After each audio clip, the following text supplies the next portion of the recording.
এখন ভাই দরজাটা খোলো ভাই। এইভাবে তুমি একটা স্ত্রীর এইভাবে তুমি মারতে পারো না। আমার স্ত্রীর শাসন করতে পারি। হ্যাঁ, এইভাবে চুল কেটে দেয়া, আতো বান দেয়া। অবশ্যই। হ্যাঁ, এইভাবে আতো বান দিয়ে কেউ করে? হ্যাঁ, সে চলে যায়। হ্যাঁ। বাবা নিয়ে চলে যায়, কোন খোঁজ থাকে। এখন সবাই তো বলো তুমি গাঁজা খাও, নেশা করো। আমি গাঁজা খাই, নেশা করি, বাবা করি, চুরি করি, ডাকাতি করি, এটা কোনো ফাংশন না। হ্যাঁ। আর চুল কাটছি কে? হ্যাঁ, চুল কাটছি কে? চুল কাটছো কে? কারো পলাই যায়। পলাই জায়গা। হ্যাঁ। বাবা নিয়ে ফুটিয়ে দেয়, করি দেয়, পেটাকে দিকে। হাজার হাজার পলাই। তুমি দরজাটা খোলো, দরজাটা খোল ভাই, তুই দরজাটা খোল। এভাবে একটা মানুষ মারিস না। আচ্ছা নেবে নেবে, তুই নির্বি থাক। এই দরজাটা খোল ভাই।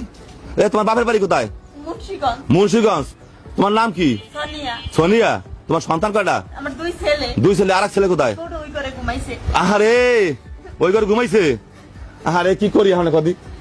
এই সহ্য করা যায় ভাই? ধর ছাড় ভাই, তুই আরে ছাড়। একটা সন্তান দৌড়াই ছেলে, ওর বয়স কত? ওই ছেলে বয়স কত? তুই তো আদাম সুখা। হ্যাঁ, হ্যাঁ, না দূরে বাচ্চা না, বাচ্চা পলাবে কে? কিছু উল্টো উল্টা কথা বলে। এ ভাই, এখন আমার ফোন দিস না ভাই, আমি বেতনে আছি ভাই। ফোন দিস না।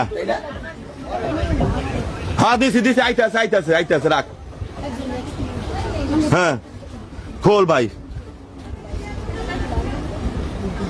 দরজাটা খোল, দরজাটা খোল। দুটো সন্তান, ওটা কয় বছর বয়স? 3 বছর বয়স। ওই রুমে ঘুমানো? আহারে, খোল ভাই, খোল, দরজাটা খোল।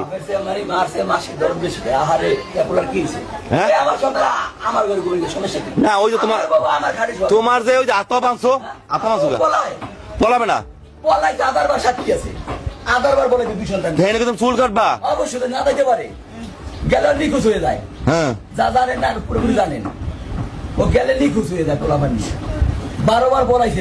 তোমার তো সবাই বলতে আছে তুমি গাঁজা খাইয়া নেশা করিয়া ডাকাই ছিল, কোনো ফাংশন না। হ্যাঁ, আমার বউ অন্যায় করছে, আমি তার বিচার করছি। আমি কোনো অন্যায় করি নাই। আচ্ছা ঠিক আছে।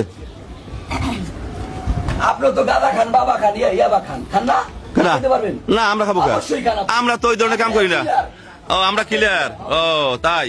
আপনি জানেন কিভাবে আমি খাই? কেন সবাই বলতে আছে গাঁজা ছাড়া কে এরকম কেউ অত্যাচার করে, একটা নির্যাতন করে? আমার বউ অন্যায়, তুমি যেভাবে নির্যাতন করতেছো আমার বউ এইভাবে নির্যাতন করে কেউ? অন্যায় করবে, আমি সাজা দেবো। হ্যাঁ, না এইভাবে না হবে ভাই, আস্তে আস্তে।